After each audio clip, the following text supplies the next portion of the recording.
হোৱাটছআপৰ ষ্টেটাছসমূহ আমি কেনেদৰে হোৱাটছআপত ডাউনলোড কৰিব পাৰিম বা ছেভ কৰিব পাৰিম। ঠিক আছে, আমি প্ৰথমতে হোৱাটছআপটো অপেন কৰি ল'ম, তাৰপৰা আমি ষ্টেটাছসমূহ চাবলৈ যাম। মই ইয়াত এটা ষ্টেটাছ এটা অপেন কৰি লৈছো য'ত ভিডিঅ'টো শ্ব' কৰে। আমি গোটেই হোৱাটছআপ আপোনাৰ ষ্টেটাছটো আমি গোটেইটো চাই ল'ব লাগিব। ঠিক আছে, ভালদৰে। তাৰপৰা আমি ফাইল মেনেজাৰটো অপেন কৰিম। তাৰপৰা ঠিক আছে, মাই ফোনত অপেন কৰিম। ওপৰত থ্ৰীডট আপোনালোকে পাই যাব, ছেটিংছত ক্লিক কৰিম।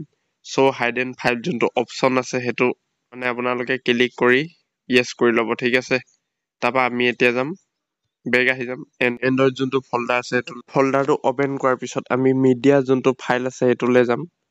তাৰপৰা com.whatsapp তালৈ যাম, তাৰপৰা হোৱাটছআপ। ঠিক আছে, ইয়াত আমি মিডিয়াৰ যোনটো অপশ্যন আছে সেইটোলৈ যাম, তাৰপৰা ষ্টেটাছ। তো এইটোৱে ভিডিঅ' চাগে মই অপেন কৰি দেখাই দিছোঁ। দেখিব পাৰিলে আমাৰ হোৱাটছআপ ষ্টেটাছটো আমাৰ ছেভ হৈ গ'ল।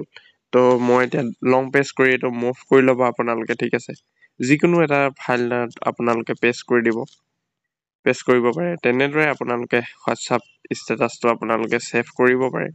তো ইজি হয়। ভিডিঅ'টো ভাল লাগিলে এটা লাইক কৰি দিব। চেনেলটোত কোনোবা নতুনকৈ চাই আছে যদি ছাবস্ক্ৰাইব কৰিব নেপাহৰিব। লগ পাম নতুন এটা ভিডিঅ'ত। ধন্যবাদ।